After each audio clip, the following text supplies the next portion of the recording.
θέλω να βάλουμε στη συζήτηση και τον κύριο Βασίλη Γκαραλιάκο, που είναι οδηγός τρόλεϊ. Καλημέρα, κύριε Γκαραλιάκο. Καλημέρα Και εσείς τα ξέρετε καλύτερα από όλους και μου λέγατε ότι έχει πέσει κι άλλη κολόνα στη Θησαίο, στην Καλιθέα, και δεν το έχουν ανακοινώσει. Μάλιστα, αυτό έγινε πέρυσι. Αυτό έγινε πέρυσι. Καταρχάς, να πούμε περαστικά και γρήγορη ανάρρωση στο παιδί που τραυματίστηκε. Στο κορίτσι, βεβαίως. Στο κορίτσι που τραυματίστηκε. Να είναι καλά και σωματικά και ψυχικά. Αυτή η κολόνα τότε έπεσε επειδή ήταν σκουριασμένη. Ναι, έπεσε γιατί είναι σκουριασμένη, κύριε Καραλάκη. Και υπάρχουν πάρα πολλές κολόνες οι οποίες έχουν το ίδιο πρόβλημα. Αλλά το συγκεκριμένο περιστατικό φέρνει στην επιφάνεια μια πολιτική που υλοποιείται από την κυβέρνηση της Νέας Δημοκρατίας, στη συνέχεια όλων των πολιτικών, όλων των προηγούμενων κυβερνήσεων, και έχει να κάνει ξεκάθαρα με τη μείωση της χρηματοδότησης και την έλλειψη του προσωπικού στις αστικές κοινωνίες. Πάντως αυτό που θα μας πει ο κύριος Λογοθέτης συνέχεια δεν έγινε επί Νέας Δημοκρατίας. 15-19 που χάθηκαν τα κονδύλια ήταν ΣΥΡΙΖΑ. Εγώ δεν βλέπω αν είναι γαλάζιο ή πράσινο ή κόκκινο το πρόβλημα.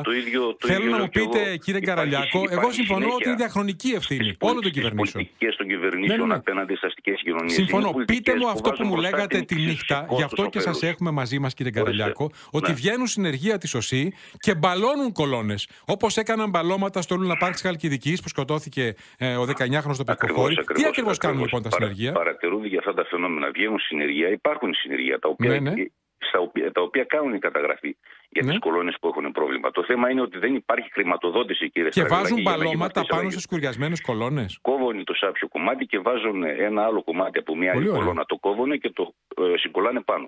Εξαιρετικά. Τώρα, αλλαγή κολόνας με τέτοια έλλειψη προσωπικού, με 3 εργάτες, με έναν ηλεκτροσυγκολητή και έναν γερανό δεν μπορεί να γίνει. Ναι, ξέρετε όμως οι κολόνες αυτές είναι πάνω από τα κεφάλια μας και είναι χιλιάδες στο λεκανοπέδιο. Τώρα το παιδάκι σώθηκε. Το επόμενο ή επόμενος άνθρωπος κάτω από την κολόνα που θα πέσει. Γι' αυτό συζητούμε και δίνουμε τόση έμφαση. Γι' αυτό συζητούμε. Άρα λοιπόν, όταν τα κριτήρια είναι ιδιωτικονομικά, τα μέτρα για την ασφάλεια, για την ασφαλή λειτουργία σε όλους τους τομείς μπαίνουν στο ζύγι. Και αυτά.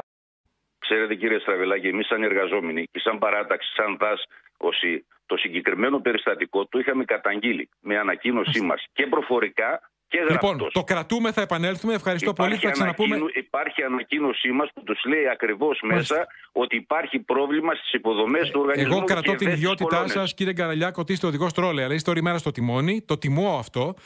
Και κάτι παραπάνω θα ξέρετε για να το λέτε. Και είστε ο πιο ειδικός. Εμείς είμαστε απ' έξω από το χώρο, εσείς είστε μέσα στο χώρο. Ευχαριστώ πολύ, κύριε Γκαραλιάκο. Ευχαριστώ, κύριε Λογοθέτη. Είμαστε μέσα στο χώρο, τα προβλήματα στις αστικές κοινωνίες είναι τεράστια. Ευχαριστώ πολύ, τα αναδεικνύουμε.